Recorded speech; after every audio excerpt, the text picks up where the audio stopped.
Good afternoon. Welcome to the North Carolina Finance Seminar, February 2022. Your goals today are going to be to make your job easier when dealing with your squadron finances, identify the best practices, clarify requirements.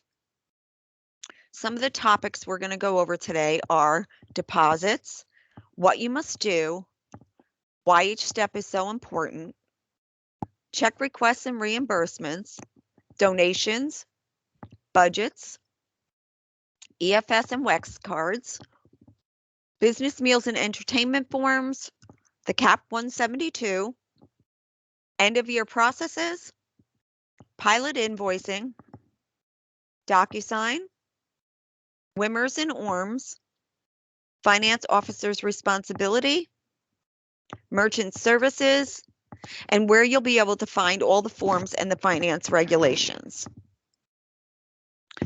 This is a blank deposit slip, and this is uploaded on the team's finance webpage. If you notice right here, I have it circled. That's where you're going to put your unit number every time you send this to me.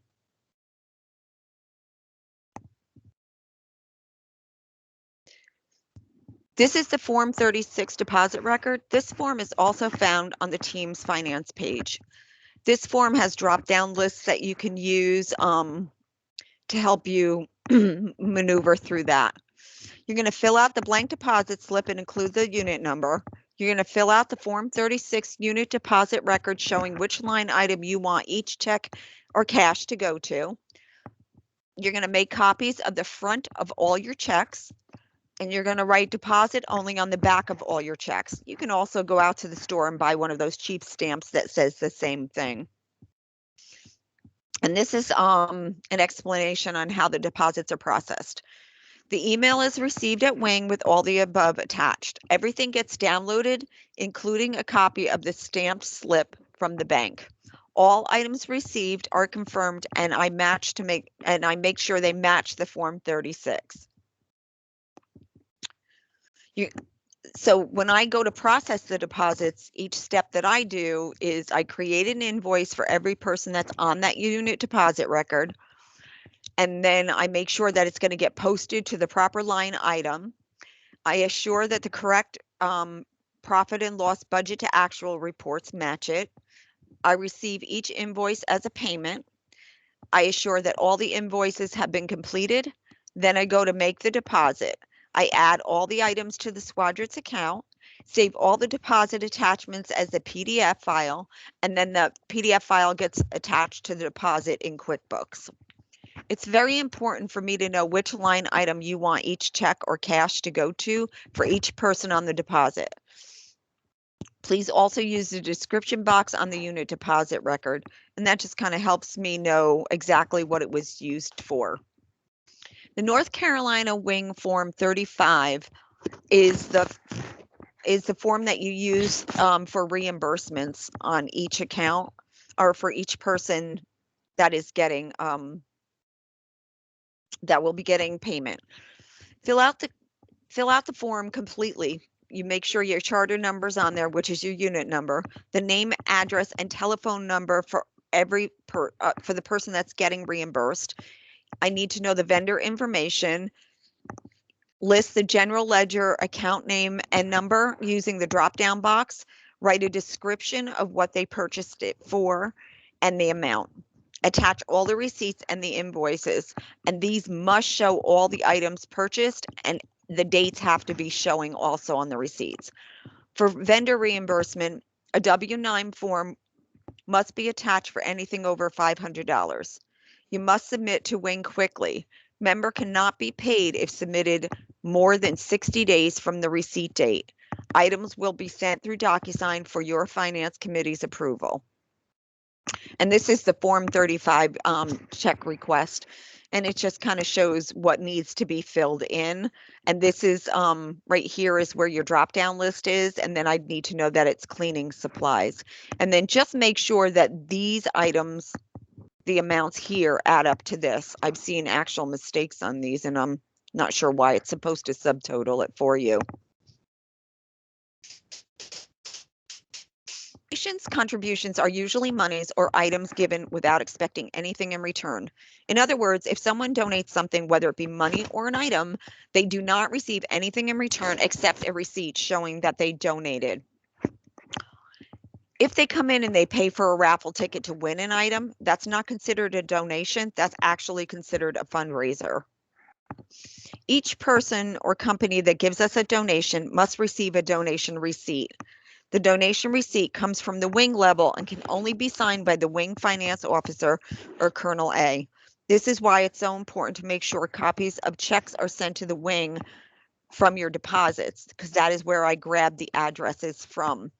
More information on this can be also found on the national website, and it's regulation R173-4. This is the form for a fundraising activity. It's a request. This form really kind of needs to get to us 30 days prior to the event beginning. The form must be filled out and submitted before any fundraising takes place, because it has to be sent to the legal officer and the wing commander, and they both have to sign off on it.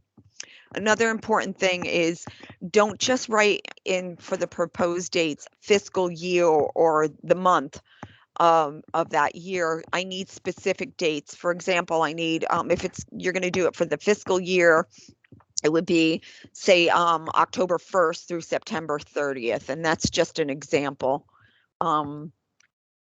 This is the form that has to be completed within 30 days of the completion of your fundraiser. Even if you have not collected all the monies from that fundraiser, try to give an estimate and then write in here that you will be sending another updated form once you receive all the funds. Where there's money, there must be a budget, and the budget has to align with the fiscal year. So at the beginning of the fiscal year, you're going to send a budget to Wing that gets uploaded into QuickBooks, and it also gets attached to our Smart Vault, which is something that National requires us to do. It has to be balanced throughout your entire fiscal year, and it needs to be amended if needed. As your finance committee meets quarterly, make sure your budget is in balance, and then send all updated budgets to the wing administrator and CC Captain Ross on it so that the QuickBooks can be updated throughout the fiscal year. This is the unit budget template that you'll fill out, and this is where you would fill in your unit number, which populates your squadron name, and then you fill in the amounts of what you expect to receive, and then this is what you expect to spend. Just make sure that this amount and this amount match to make this equal 0. These are just examples of budgets that I printed off just to show you. This one's actually in line for what they did for their fiscal year. The next one I'm going to show you is off, and it needs to be amended. So here they didn't budget any money for their color guard supplies, but what they did was they spent money. And the same thing on this line, they didn't budget anything for their water utility bill, but they've already spent money for their water. And then down here, they've overspent other facility expenditures. So they're going to have to amend that budget and send it to me. Some of the differences between the EFS card and the WEX card. The EFS card is the silver card, and this only gets used for anything that national headquarters will reimburse us for. The WEX fleet card is used for all other things that are not paid to us by national. If you're unsure which card to use, ask yourself this question: will national pay for this? And some of the examples of what national pays for is natural disaster missions, search and rescue missions, cadet orientation flights, maintenance of the aircraft and the vehicles. And some of the examples of what the WEX fleet card is used for, which is a wing credit card, is fun activities, parades, squadron functions, most state missions. All of the COVID missions were state missions, and that was funded under the WEX card. So if you're taking any members or cadets to a parade or anything, you're going to use the WEX card. If you're taking cadets to their orientation flights, you're going to use the EFS card, and these get attached on the mission number. This is a reference that's in the vehicle book in the vans, and this kind of gives you an idea of how to use these cards and what they're supposed to be used for. Try to have everybody upload their receipts into Wimmers and ORMs as soon as possible. We spend a lot of time at the end of each month trying to chase down some of the receipts that weren't uploaded. It's really important, especially at the end of the fiscal year. National closes the previous year mission shortly after the end of the fiscal year, and they remove all the funds. In the past, we've had to chase down those receipts, and once we got those, we had to ask the NOC at National to please unlock those missions and add the money back. If that's not done, the wing has to eat the cost, and unfortunately, we're going to have to start passing that down to the squadron level.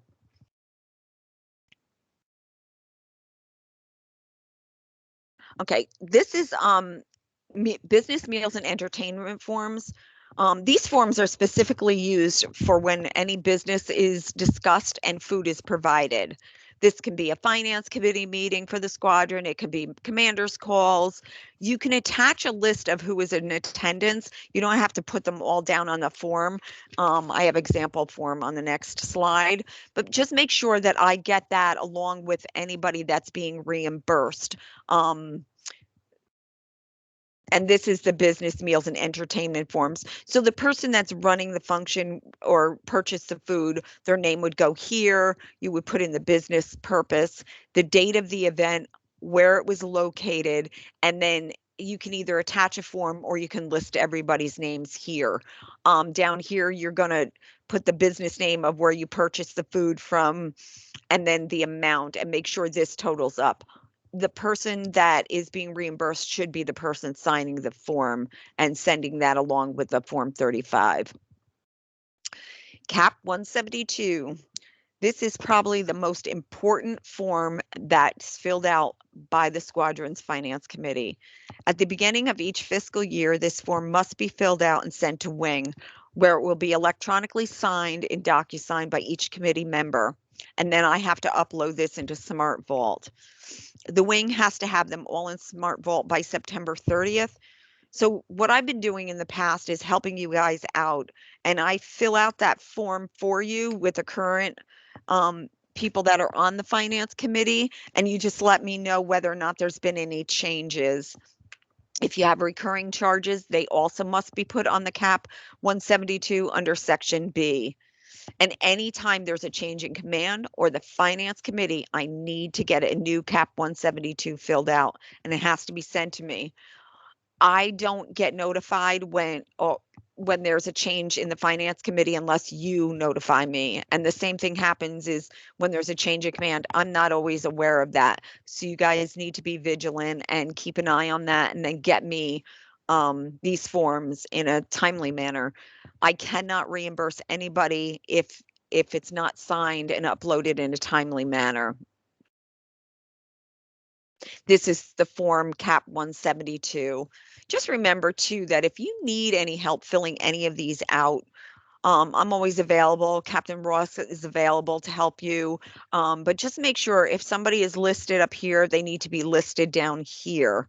Squadrons are not permitted to have any credit cards at North Carolina, so you're not going to fill in this or this. But if you have recurring expenses, that's the line that would go on, and you need to let me know what it's for. There's a drop down here, and then whether it's monthly, quarterly, or yearly, and the amount. And I suggest that you go above the amount that you know it's going to be, because there have been times where somebody's had, say, like an insurance bill, and they've allotted $400 here, and the bill was $420 when it came in. That means I have to resend it back through to finance committee to have them re-sign that, and also attach this. This form, if you have recurring expenses, what's nice about that is I don't have to send it back through DocuSign. I just use this form and attach that to the bill when I pay it.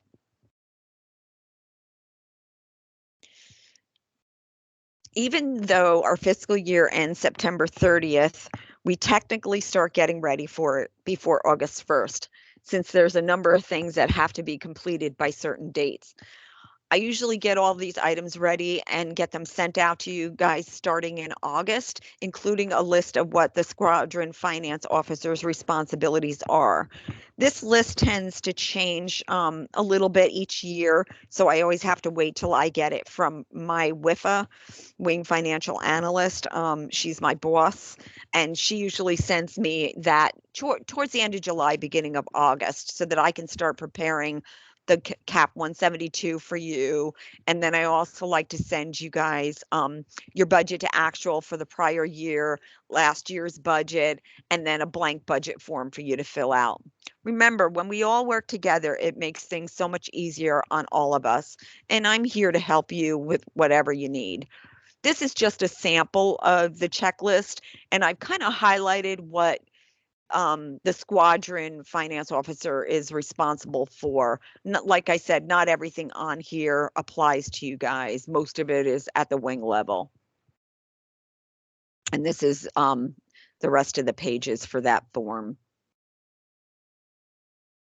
Pilot invoices. And I realize that a lot of you guys are not pilots, but I need your help with this.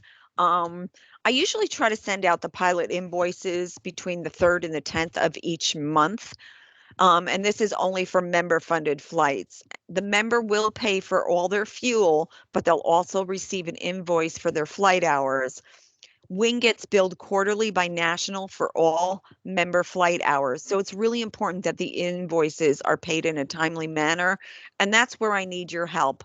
I need you to just kind of educate your newer pilots coming on of what their responsibility is as a member flight when they fly member flights.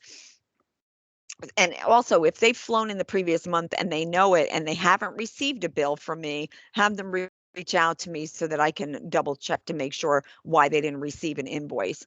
And just let them know that the invoice doesn't come directly from the wing. It comes from invoice@invoice.global. And a lot of times we found out these were going into their junk or spam folder. Also, if they have a wing email address, a lot of times it's going in their other folder and not their focused folder. So if you guys could just help me out with that, that would be much appreciated. Docusign is the way that National wants the Finance Committee to sign documents for approvals that will be uploaded to QuickBooks or into Smart Vault. In Docusign, what I do is I add everybody that's on your Finance Committee, and once I receive a quorum for each payment that's going to go out, I close the document so that it will be returned to me as approved.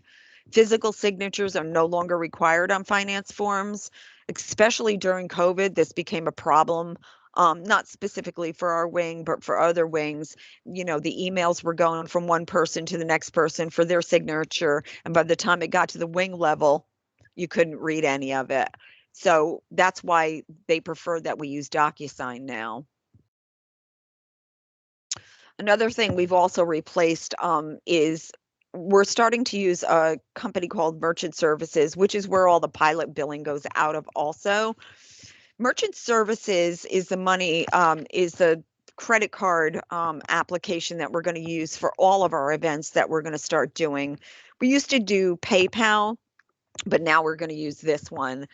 The way that Merchant Service works is all the information, the cost, the name of the event, the dates of the event, everything needs to be sent to me if you're setting up an event. We use this for encampment. We've used this for ranger training. There's a couple of other things I'm going to start using it for, drone. So this has been a big help to me. The most important thing that I need from you guys, if you're setting up an event where you want the money to go through, I need a spreadsheet sent with all the members that have signed up to attend the event, along with their CAP IDs and their email addresses.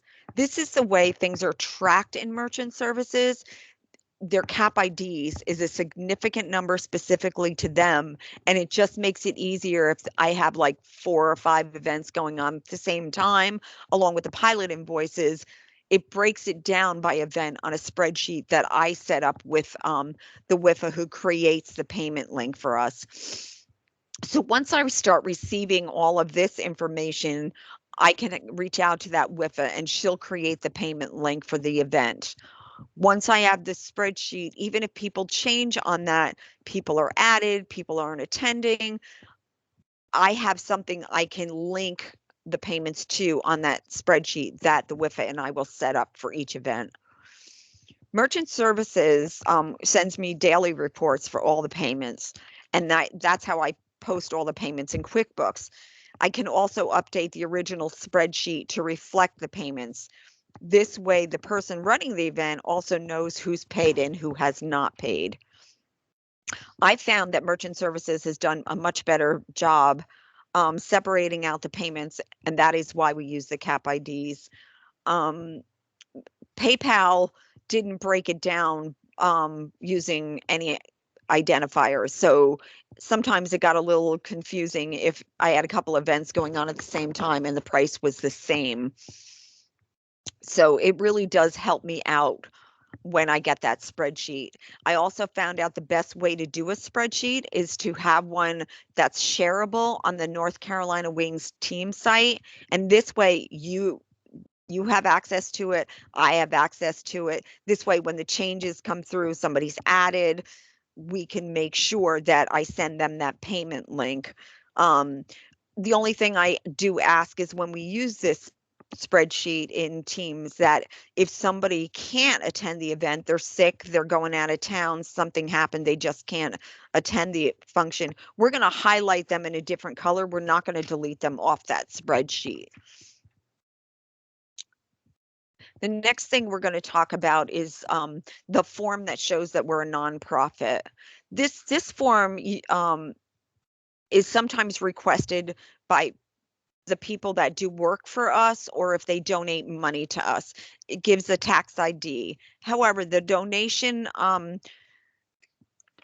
form that they receive from the wing level, the receipt, also has the tax ID number. But if they do request this, this is also on the team's finance page. That's where you can find that. But if you have trouble getting on that page, reach out to me, reach out to Captain Ross, and Captain Ross can link you to that page, and I can also send you a copy of this. Wimmers and ORMs. Wimmers is where all the receipts are uploaded for fuel from flying and vehicle fuel from missions, including miscellaneous missions. All these receipts must be uploaded as soon as possible as the wing receives the monthly reports from National showing if the receipts are missing. The wing is billed from National for all missing receipts. ORMs is where all the maintenance receipts and the Form 73 are uploaded. These missing receipts are also listed on that monthly report from National. If you need help uploading the receipts to Wimmers or ORMs, feel free to reach out to me. We found in the past, anybody that was using a tablet, they would upload the receipt and then after they saved it, it would disappear. So it's always a good idea to have those people that are uploading these receipts go back a couple of days later and make sure the receipts are sitting there. If they're not, have them send a copy to me and we will take care of that for them. I agreed to be the finance officer. Now what? These are the topics we're going to go over. The finance officer's responsibilities, how to track your income and expenses, your budgets, deposits, check requests, monthly finance reports, and finance resources.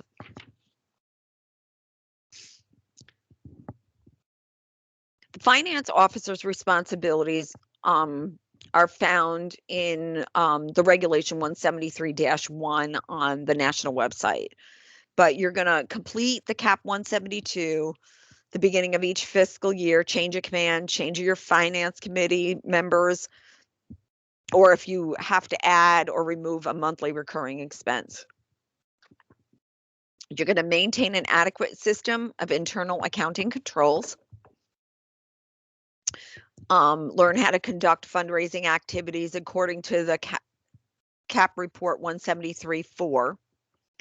and then the forms that I showed you for the fundraising that need to be done prior to approval and after completion.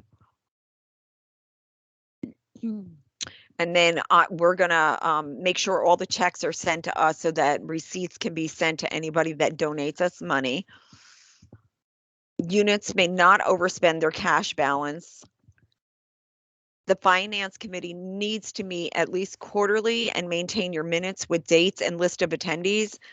You should be approving your documents that way, and they should be approved for anything you're going to spend over $500.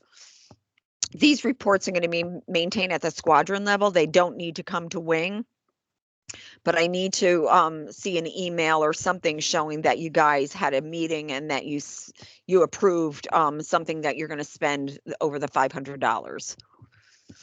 The finance committee is the one that develops and approves an annual budget as a forecasting tool, and you review your budget at least quarterly and revise it as necessary. You're going to learn to track your income and expenses, and your goal is to show how everything comes together with the least amount of work to you. So your budget, your deposits, your check requests, your finance reports, unit cash report, and budget to actual report. These are sent to you by the finance officer, Captain Ross. You want to track all your income on a spreadsheet. And the three key areas that you're going to focus on are your budgets, your deposits, and your cash flow. You're going to use the income and expense accounts from the budget. You're going to track it monthly. You're going to compare it to your monthly cash flow, compare it to your budget to actual reports, and modify it as necessary. Excuse me. This is just some of the spreadsheets that Captain Ross set up in the past. And it's an easier way to look at your income and expenses. These numbers are income, these are expenses. And if you need help with any of this, you can certainly reach out to myself or Captain Ross. These also are some more spreadsheets that Captain Ross developed in the last several years. And if you need help setting these up, she's more than happy to help you with that. She can certainly show you exactly how to track these. And these are examples that she set up for the finance conference. This is showing your cash flow, how it goes out of these into these accounts and out from these accounts, and how much money you're spending. So you're going to log your deposits and expenses, and you're going to list it by category and account number. And that just makes it easier for you guys to track it. You're going to continue to check your running balance against your cash flow report and make sure you're not overspending. Some more spreadsheets that Captain Ross can help you with, and she definitely is willing to help you set up those templates. And then last but not least, below is a listing of some of the websites that you can access the regulations and all the forms. I'm also going to upload this onto the team's finance page under the files, and this way you have access to all of today's seminar. Captain Ross and I will also be on to answer any of your questions once this recording has been completed. Thank you and have a wonderful day.